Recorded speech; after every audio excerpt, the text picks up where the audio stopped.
जब भी अर्जुन के मन में कोई दुविधा होती थी तो वो श्री कृष्ण के पास पहुंच जाते थे। एक बार की बात है, अर्जुन भगवान श्री कृष्ण के समीप आकर उन्होंने कहा कि वो दुविधा में है और इसका जवाब वो श्री कृष्ण से चाहते हैं।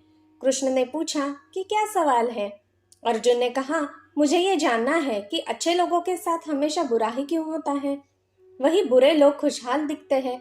अर्जुन के मुंह से ऐसी बात सुनकर श्री कृष्ण मुस्कुराए और कहा, मनुष्य जैसा सोचता है और महसूस करता है वैसा कुछ नहीं होता है, बल्कि अज्ञानता की वजह से वो सच्चाई नहीं समझ पाता है। अर्जुन उनकी ये बात समझ नहीं पाए।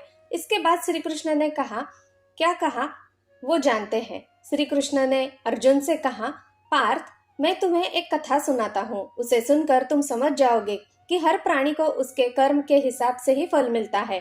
प्रकृति हर किसी को अपनी राह चुनने का मौका देती है। अब वो मनुष्य की इच्छा पर निर्भर करता है कि उसे धर्म की राह चुननी है या अधर्म की। कथा शुरू करते हुए श्री कृष्ण ने कहा, एक नगर में दो पुरुष रहा करते थे। एक पुरुष व्यापारी था जिसके जीवन में धर्म की बहुत महत्ता थी। वो पूजा पाठ में यकीन रखता था। वो हर रोज मंदिर जाता और दान धर्म भी करता था और हर रोज भगवान की पूजा करता था। वही दूसरा पुरुष बिल्कुल विपरीत था। वो हर रोज मंदिर तो जाता था, लेकिन पूजा करने नहीं, बल्कि मंदिर के बाहर से जूते चप्पल चुराने। उसे दान और धर्म से कोई लेना देना नहीं था। समय बीतता गया और एक दिन बहुत जोर की बारिश हो रही थी। इस वजह से मंदिर में पुजारी के अलावा कोई नहीं था। ये बात जब उस दूसरे पुरुष को पता चली तो उसने कहा कि ये सही मौका है मंदिर का धन चुराने का। पंडित से नजर बचाकर उसने मंदिर का सारा धन चुरा लिया। उसी समय धर्म कर्म में विश्वास रखने वाला व्यक्ति भी मंदिर पहुंचा। दुर्भाग्य से मंदिर के पुजारी ने उसे ही चोर समझ लिया और चिल्लाने लगे। वहां लोग एकत्र हो गए और उसे बहुत मारा। किसी तरह वो बचने बचाते वहां से निकला तो दुर्भाग्य से उसका साथ वहां भी नहीं छोड़ा। मंदिर के बाहर वो एक गाड़ी से टकरा गया और घायल हो गया। फिर वो व्यापारी लंगड़ाते हुए घर आने लगा तो रास्ते में उसकी मुलाकात उस पुरुष से हुई जिसने मंदिर से धन चुराया था। उसने कहा, आज तो मेरी किस्मत चमक गई, एक साथ इतना सारा धन मिल गया। वो सब देखकर उसे बहुत बुरा लगा और उसने अपने घर से भगवान की सारी तस्वीरें निकाल दी। कुछ सालों बाद दोनों पुरुषों की मौत हो गई। मरने के बाद जब दोनों यमराज की सभा में पहुंचे और भले पुरुष ने दूसरे व्यक्ति को देखा तो उसे बहुत गुस्सा आया। उसने क्रोधित होकर यमराज से पूछ ही लिया, मैं तो हमेशा अच्छे कर्म करता था, दान धर्म में विश्वास रखता था, उसके बदले जीवन भर मुझे अपमान और दर्द ही मिला, और इस व्यक्ति को नोट से भरी पोटली, आखिर ऐसा भेदभाव क्यों।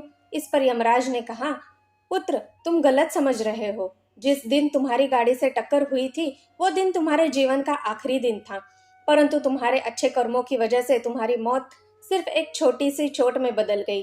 तुम इस दुष्ट व्यक्ति के बारे में जानना चाहते हो। दरअसल इसके भाग्य में राजयोग था, मगर इसके कुकर्मों और अधर्म की वजह से वो सिर्फ एक छोटी सी धन की पोटली में बदल गया। कथा सुनाने के बाद श्री कृष्ण अर्जुन से कहते हैं, पार्थ, क्या अब तुम्हें तुम्हारे सवाल का जवाब मिल गया। ऐसा सोचना कि भगवान तुम्हारे कर्मों को नजरअंदाज कर रहे हैं, ये बिल्कुल भी सत्य नहीं है। भगवान हमें क्या किस रूप में दे रहा है मनुष्य को समझ में नहीं आता है, मगर आप अच्छे कर्म करते रहें तो भगवान की कृपा हमेशा बनी रहती है।